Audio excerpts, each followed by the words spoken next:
Sunday session of 2023. I am really excited to be kicking this off this year with no other special person than James Carson. We're going to be diving a lot into the health and wellness space, and particularly holistic health, and how the messaging has really changed, and coming into another year where there is so much information out there and not a lot of clarity. So we're going to talk a lot about that and also hear a bit of James's story. So with no further ado, James, I'm going to welcome you. Thank you for joining us for the first session of 2023. Ashley, what an honor. I didn't know it was the first one. Thank you so much. No pressure. Breathe. Yeah, totally. But always we sort of just kick off by asking people who they are and what it is that they are doing with themselves now, just so that people can get a bit of a sense of who it is that I'm talking to today. So there's that question. Who are you and what are you? Thank you, Ashley. Well, thank you again for the opportunity. So who am I? My name is James Carson, holistic health and wellness coach, speaker, and actor. A little bit about me. I grew up in country Western Queensland on a small farming station about 7 hours west of Brisbane, where I had growing up on strong country values, which was fantastic. Transitioned to school here on the Gold Coast, went to boarding school here, played a lot of sport, rugby, rowing, everything under the sun in that regard, which is fantastic. Shortly after school, and this is kind of a bit about my story, I went through a bit of a dark period in my life where I blew out to be very overweight. I was drinking. I was in a very rough space in my life. Started losing the weight after a breakup because I really wanted to better myself and I didn't feel good enough at that time. And then as time progressed, Ashley, I took it even further because as a young guy, you're very influential and I wanted to get bigger and stronger. And so I took steroids, and due to using those steroids and not using them correctly, the correct hormone therapy, I developed a condition called gynecomastia, which I had to get surgically removed, which led me to 4 months recovery of the most darkest, deepest time of my life, which led me to really discover these holistic principles of wellness and self-care. And it saved me during that time, actually, so much so that I believe in it so much that 3 years ago now, I left my full-time job to just go on a mission where I want to coach and speak and spread this message of wellness to the heavens in a funny and supportive in any way I can, basically, because it saved me in such a dark time. And that's what led me right here, right now, even sitting in front of you. You love a human being here on this talk. I love that. It was a great way to wrap it all up and sort of tie a little bow up in the end. Yeah, exactly. But I kind of want to dig a little bit into that story, if you don't mind me sort of tapping into a few questions. You say that you did take steroids when you were a little bit younger. Do you think that that was a personal decision, or you were really influenced in the people around you? Definitely, no, it was a personal decision, decision, because I think you are very influential, as I was saying. Like I was watching a lot of film of like bodybuilders and getting sucked into the supplements, the protein powders and everything under the sun. I didn't really know what they did, but I just saw this big guy is taking it. I should take it too. Then I was working at a gym when I was living in Brisbane, and there were guys there that were on it, and I could just see how big and strong. And I was like, wow, I really want to be like that. No one ever pressured me. They just sort of said, hey, this is what they're doing. And I'm like, stupidly, I just want to do this. And I just did it. And then the condition started to develop. And first of all, I didn't know what it was. I didn't know if it was cancer or I've just had some reaction. And so it's like a large lump that's underneath your chest. I'm not sure if you've heard of it before. It's basically the man boobs condition. So it stings. It's very sore. It stands out. Yeah. And during this time, actually, I refused to tell anyone. No one knew what was going on. My family, my best mates, anyone, because I was so ashamed of what I'd done. And so it developed. And then once it's there and you let it set, you don't do any hormone therapy. It's there for life unless you get it removed. Wow. And looking back at the person that you were then, why do you think there was so much shame around that? I mean, especially when, for instance, taking the steroids, it's kind of such a glamorized thing to be that bodybuilder, to be someone that's pumping protein and that's lifting so many heavy weights. It's kind of something that is encouraged. Why are we so ashamed to then open up to people and say, well, this is what I've been going through? At that time, I'm not sure. I think it's just the courage and feeling safe to do so. I think there's another thing is steroids is actually one of the most denied drugs, because I think we all, like, there's some part of guys who want to train and get really buff. And like, if they do take steroids, they want to keep it secret and kind of just feel like, yeah, I did this naturally. So it's something that they keep to themselves. But also just having the condition is quite embarrassing. Like, it's really embarrassing. It's like you have these random growths in your body and you have to explain what happened. And there was a few mates that I told towards the end, and they're like, man boobs, like it's just not fun time. So I decided to take a little solo battle for that one. Yeah. And how do you feel that when taking that all on, but on your own? Oh, it was incredibly hard. It was incredibly hard. So it was incredibly hard having it, getting all these scans and tests done in secret. Like I was living with my sister in Brisbane at the time when I first started, went into Sullivan Nicoletti, got a scan. The lady said, she was very sort of like lectury of me and said, look, based on what you told me, it could be gynecomastia. We don't know for sure unless we get a sample taken out. And I was like, there's no way I can do that. I had the worst white coat fever ever. And I just said, no, I'm sure that's what it is, and just lived with it and just walked away. So it developed on one side first, and then it developed on the other side. And I just, like, stupidly at the time, and I have a lot of love and compassion for myself back then, I just said, look, I'm just going to live with this.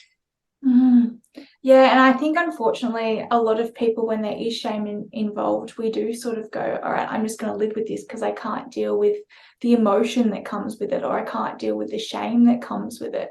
Looking back now, do you wish that you acted sooner? I think it, like we were saying before we started, I think everything happens for a reason, right? And it just had to go that way. I think probably it might have been smarter to get the surgery earlier, but I still would have gone through the same recovery. I may have been a different person and may have not have been able to handle it, because before the surgery started, I was kind of looking into a little bit of holistic principles and speaking more about mental health and that kind of thing, but not to the capacity to when I first got it.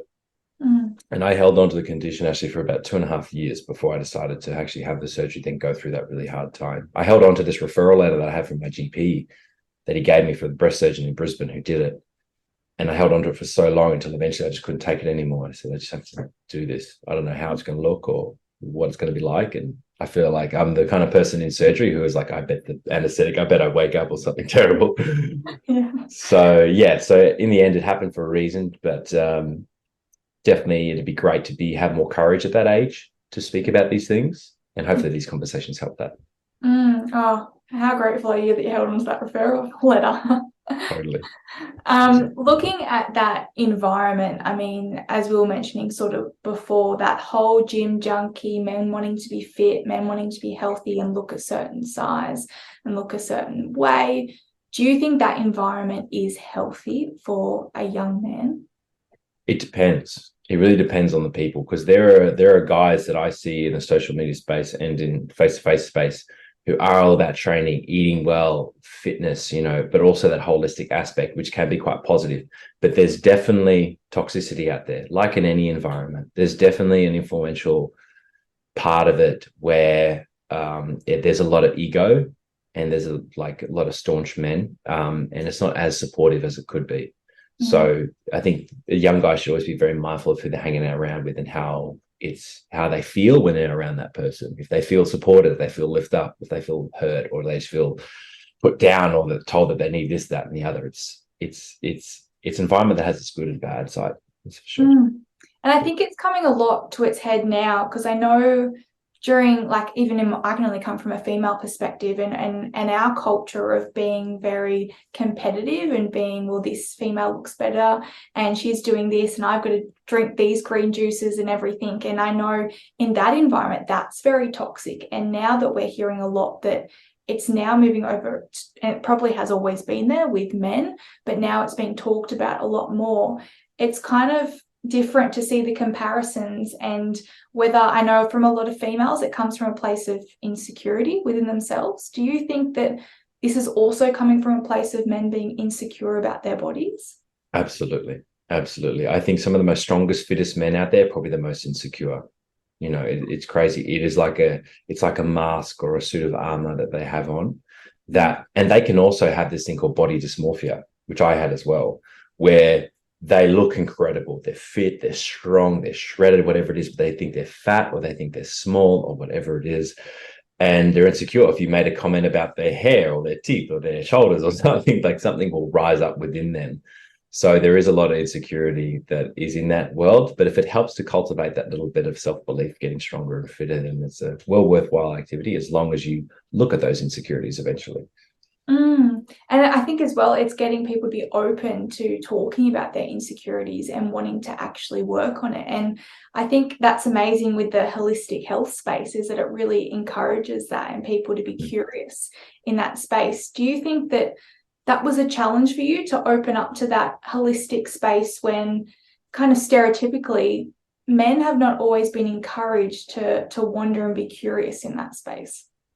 It kind of, at the time when I first sort of discovered it, actually, it was like I had no other choice. I had to do something because I had this feeling, whether it was intuition or it was something from above, I'm not sure, where I just had this message where I couldn't move physically, my body, I just felt like everything was melting away. And I just felt this, if I can't work on myself physically, I'll work on myself mentally. And I started listening to podcasts and books and going to courses and things like that and learning about gratitude, journaling, and all these other meditative practices and everything under the sun to help support yourself when your body's out of whack.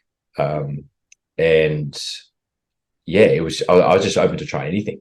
I was very open to trying. I definitely didn't talk about it as much openly. I wasn't like, yeah, I'm journaling and writing a dear diary and all these great things to my mates. But now I'll scream it from the heavens. I think it's amazing. Were you ever ashamed or a bit embarrassed opening up about it, saying, well, I do journal and I do meditate and I do this? No, I think I was so excited that it really helped me because I started doing talks on it. I wanted to run wellness sessions, and I was working at a hospital, and I started running sessions at the hospital for the staff and the nurses. And then I started working at the university, and I wanted to run them for the staff there as well. So anyone that I can get in front of being like, hey, this is what I did. I wrote down gratitudes. I did my meditations. I go wander around in nature barefoot and all this good stuff. And it can help you. So I just wanted to just talk about it. There definitely wasn't anything holding me back, luckily. And we look at the holistic health space, and there are so many different definitions of it. You know, you look at one person on social media that's preaching green juices and another person that's preaching to go meditate on a hill, and you go, well, how do you know what's right for you? And is there one sort of definition of holistic health that you sort of live by? Yeah, that's for sure. There definitely are a lot out there. And I just encapsulate it towards supporting yourself in the three beautiful parts that make us human beings: our mind, body, and soul, and spirit, or our heart.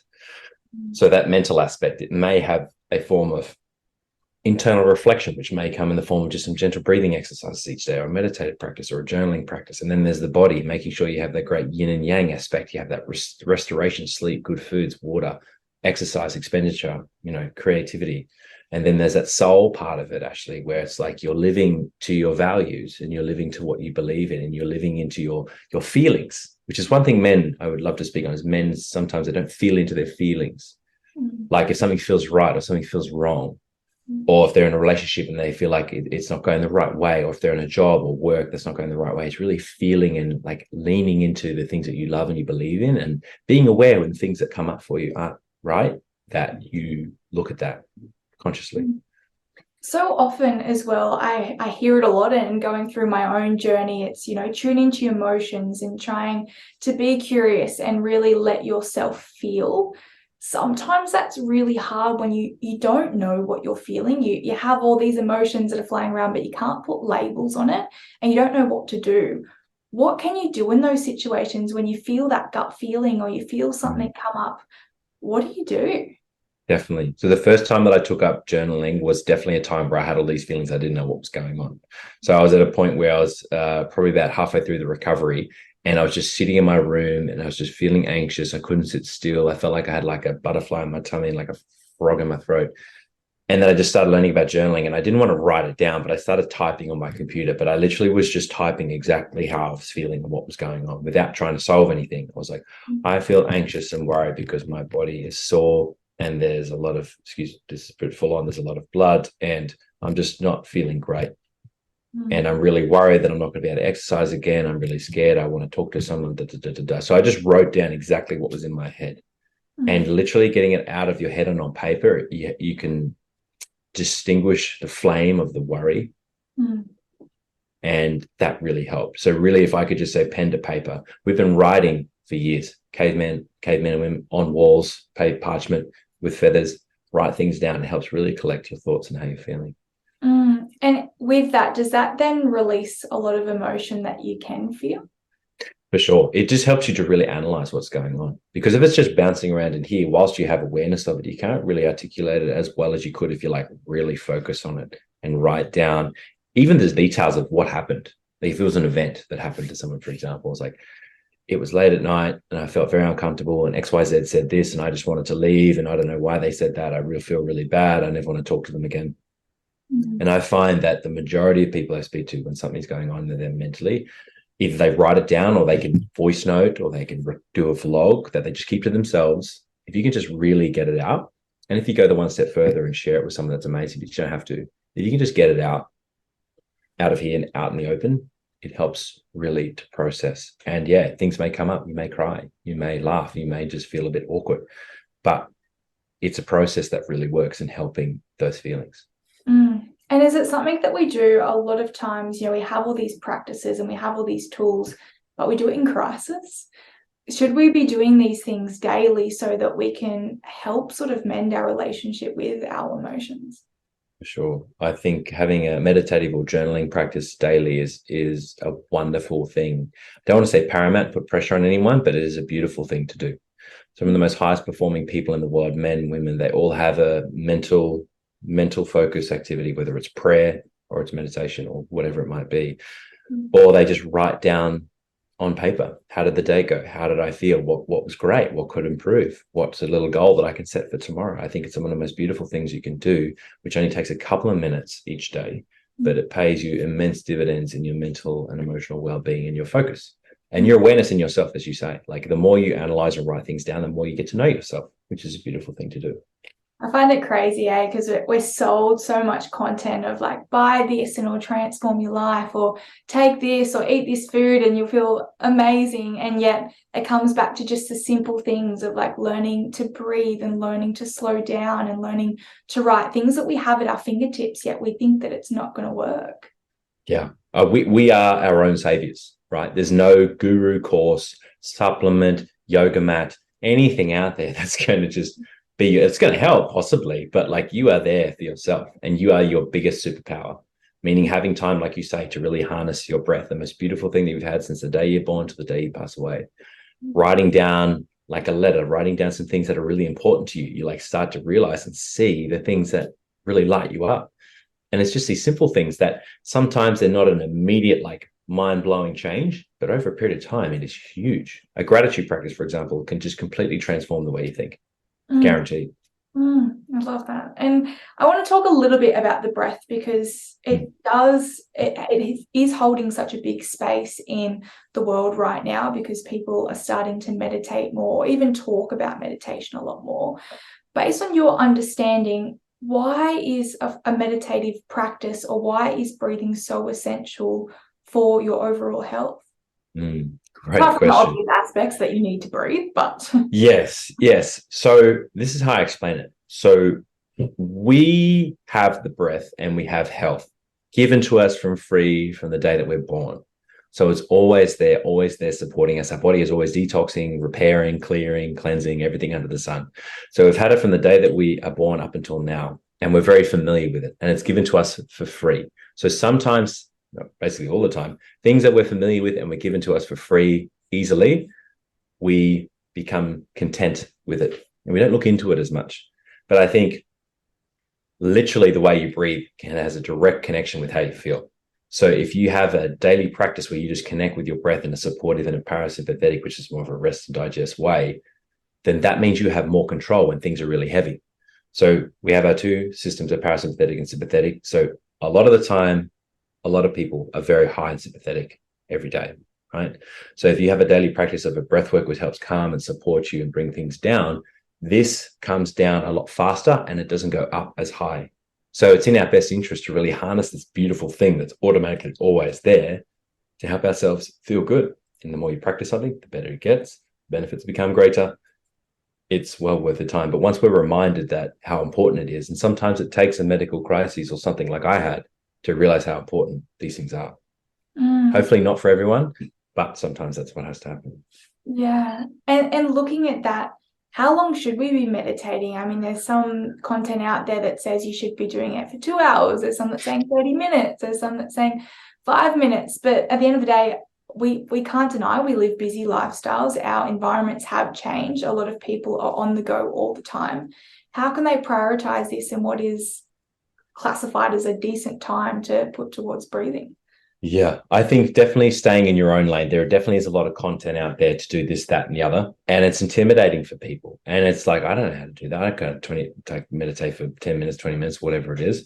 I always just say start with wherever you're at, and that is a beautiful place to be. If that is just 5 minutes, like I have a routine, the LOX routine, which is 2.5 minutes of gratitude journaling, then 2.5 minutes of breath, which is 5-5 breathing, a 5-part inhale, a 5-part hold, a 5-part exhale. And you do that 10 times, 10 fingers, that's 2.5 minutes. And then you're done.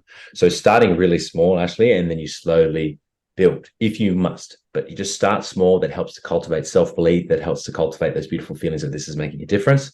And then sometimes if you find more time, great. If not, just keep it going with that. That changes your energy. That changes everything else around you, if that makes sense. Oh, no, definitely. And it is right, because so often we get the full picture and people don't need the full picture, because the full picture scares people. They need that first step, and they need to be guided through it. Definitely. Like I always just say, don't feel like you have to climb Mount Everest. You're just walking over a speed bump.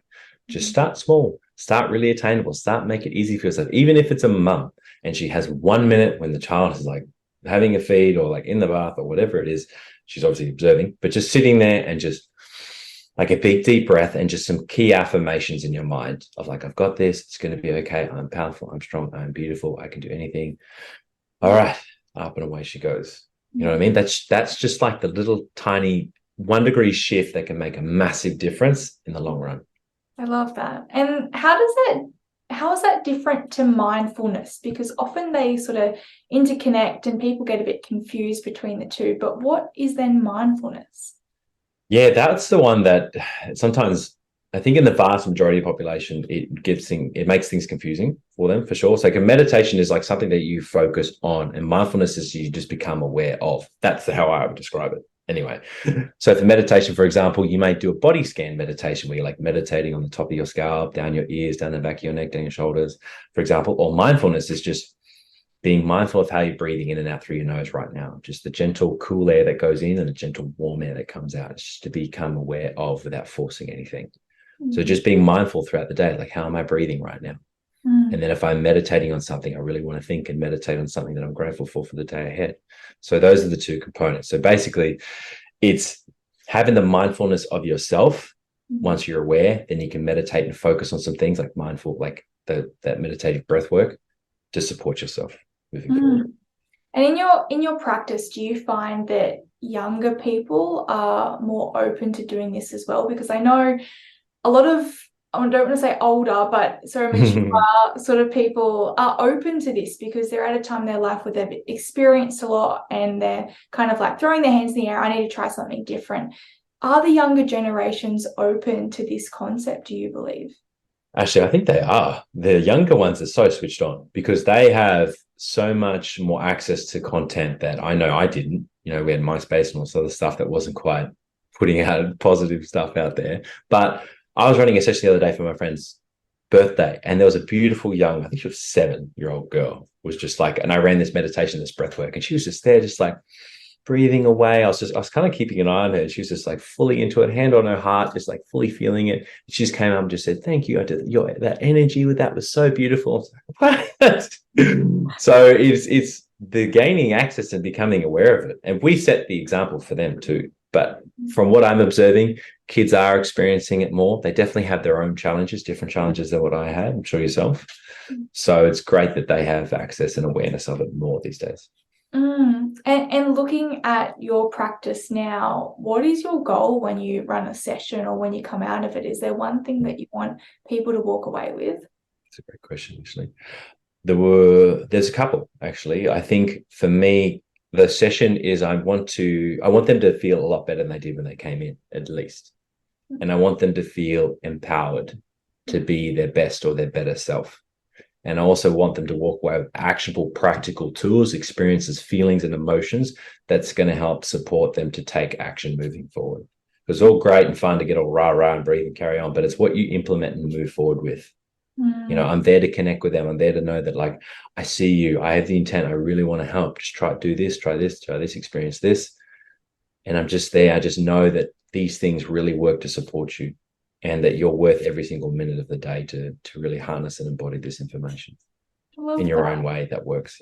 Yeah, that's amazing. But it is, I think, as well, really challenging, because so often we can get caught up in the hype, or, if you're at a retreat or you're at a conference, you're like, yes, I'm going to go home, I'm going to do this, I'm going to do this. And then all of a sudden you slip back into old habits, and you miss one thing, or you miss a journaling one time, or you skip one meditation. And then all of a sudden this pattern starts to happen again, where you fall back into old habits.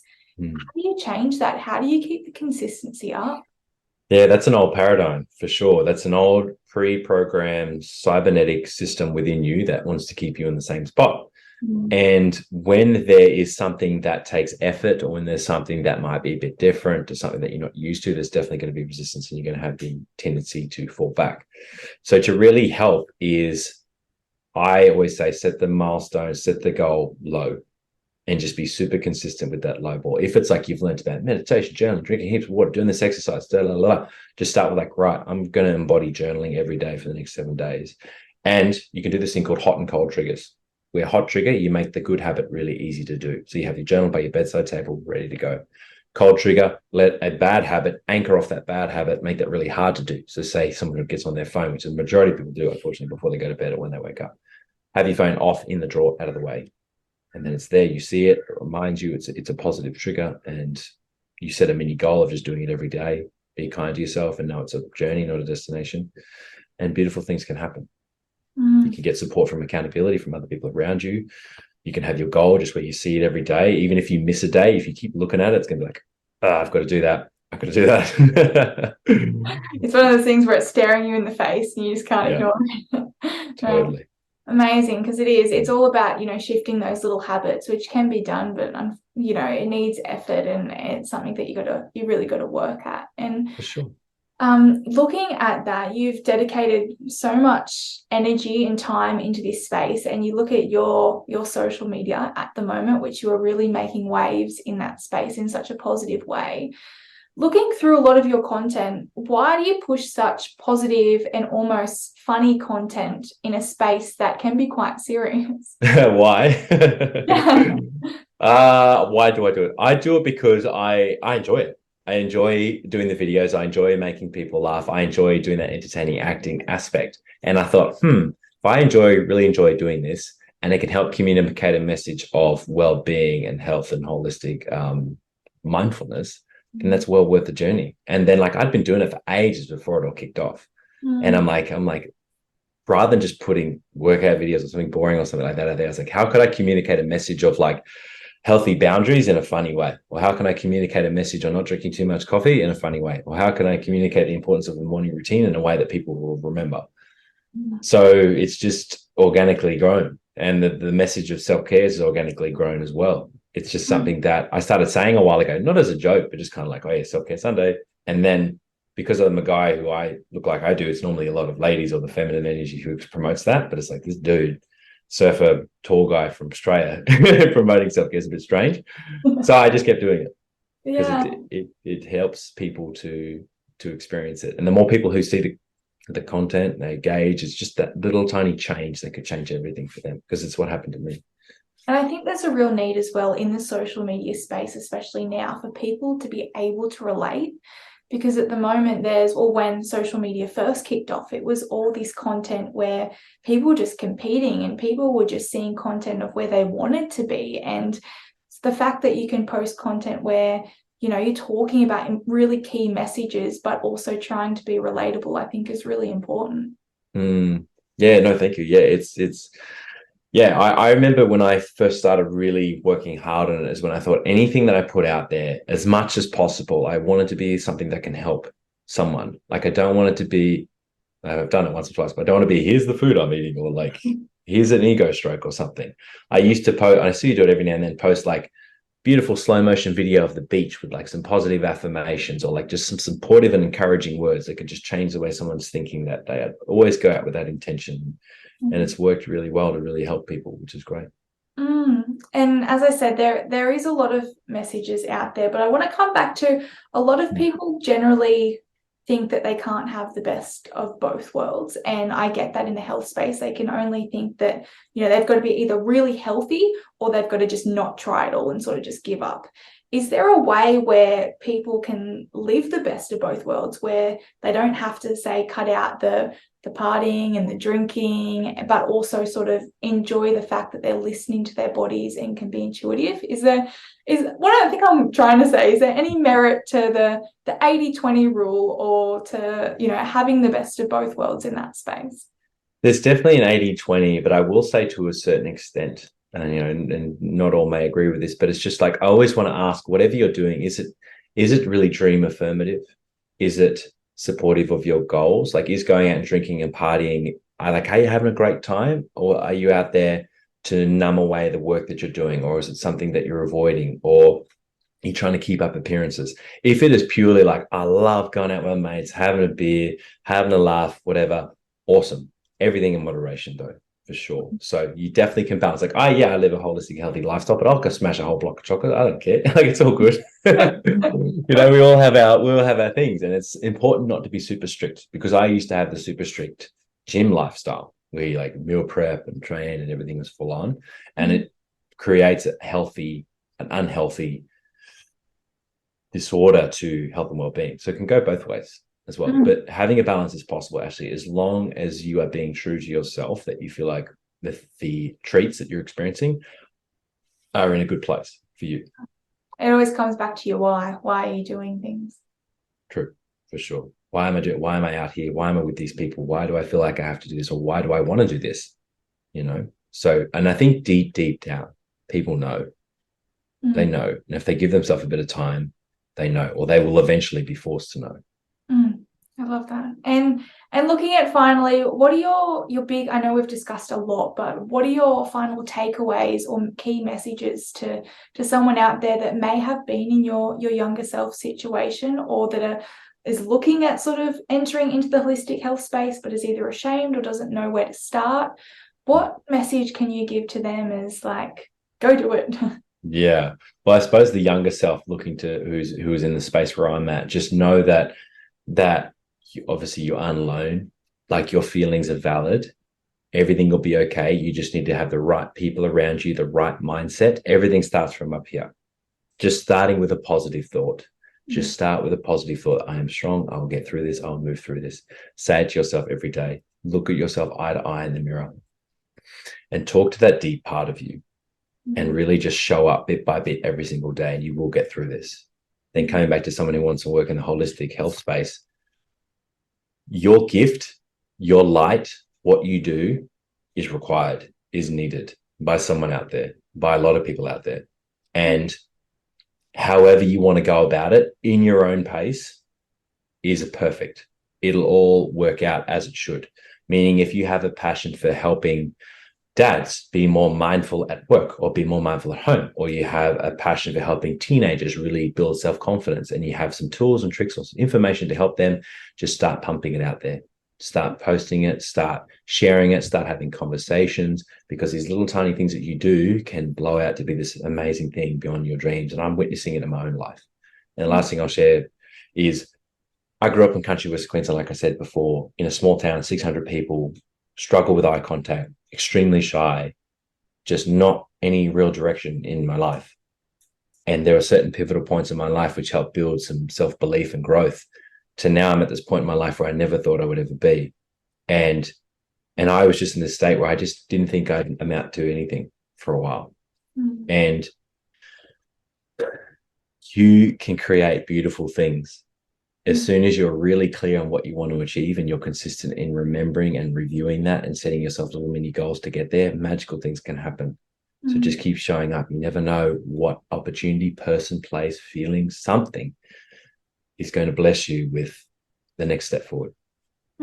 Amazing. And looking, I'm gonna another question, but looking at, your younger self that was really struggling with, who you were as a person, your physical appearance and your identity, what do you reckon that younger self would say to you now, looking at you going, how far you've come? He would be shocked that I'd have long hair. What would he say? That's a great question. Depends on the age. I think if he was like, there's a lot of things that happened to me happened for me around age 7. And he'd be looking at me a little bit confused. He'd be like, what do you do? Like, what's going on? Like, I thought we are going to be a builder or a fireman or something. But it'd be what I would say to him. I just get down on my knee and be like, mate, incredible things are coming. Just keep showing up. Just keep allowing yourself to speak and be yourself. Always be yourself. Because there were so many parts of me as a kid where I wanted to be myself, but I didn't feel safe or confident enough to do so. And the more that I be myself and you be yourself, Ashley, the more beautiful things in the world, not that it's about reward, but it rewards you for that. Yeah, amazing. If only we all knew that when we were younger. I know, that's the journey we had to go on, right? Yeah, that's right. You've got to walk the path so that you can get the golden ticket at the end. You got to earn your stripes, right? You got to have those scars. You got to fall. I want my stripes on my face, though. Okay. Yeah. Warrior paint. See the stripes. Yeah. Amazing. This has been absolutely phenomenal to talk to you about not only your story, but really key messages that are surrounding the health and wellness industry at the moment, because we all know it's such an information dense industry that can become so confusing for someone that they don't even know where to start to actually look after themselves and get to know who they are. So it's been amazing for you to open that up. So I really appreciate that. And I appreciate everything that you were doing in this space as well for all those people out there. Thank you. And where can people find you and what are you doing next? Are there any big projects coming up? Yeah, so if anyone wanted to connect, I'm most active on Instagram, James_4x Carson or jamescarson.com.au. What's happening next for me is actually moving more into the acting for the next foreseeable future. So I have a film coming up and then another commercial, but I'll be actually running a wellness retreat in French Polynesia in September from the 25th of September to the 1st of October. So that's called Wild Soul. It's an incredible event that we've got lined up. Excuse me. There'll be some other travel, some other workshops that I want to be running throughout Australia, but those are the main things straight away. Great. Well, good luck on your acting career. It'll be exciting to see where all that comes when we see your head on the screen somewhere. Thank you, Ashley. I had one more thing to share, if you don't mind. Yep. Definitely. So, Ashley, all I want to say, and I always love to do this, is I want to acknowledge you. And I want to say thank you very much for doing the work that you do with The Secret Burden, with you showing up, being yourself. I had a great research of you before our talk, and I want to say thank you for shining your light in the way that you do and the positive flow that you're sending out there, because you're making a massive difference both directly and indirectly to many, many different people in many, many different ways. And I can tell just by looking at you that you have a very kind heart and you have a very kind soul, and a lot of beautiful things are coming in your direction. And just thank you for helping the world. Oh, thank you. I feel that we're all in this space, all trying to make a difference in our own lane. And if we can connect and be able to start a really unique conversation in this space. And as you said, if it helps one person, then I feel like we're winning. And at the end of the day, we're winning because we're all helping ourselves, because through conversations we're healing. So exactly. Yeah, no. When you heal, I heal. That's it. That's exactly right. We're all just radiating and just healing and spreading good energy. It's totally such a great space. Everyone get into it. Totally. I'm sure something that we've said here has inspired some action. So it's amazing. Absolutely. No, thank you so much for joining us today. And thank you so much, everyone else out there, for jumping on and watching the first one of 2023, which has been phenomenal. Once again, you can check James Carson out online, all of his socials, which I will all put up. If you have any questions, don't be shy. You can always shoot it through to either myself or James. Once again, thank you. Everyone have a great Sunday, and I'll catch you all very soon. Thanks, everyone. Bye.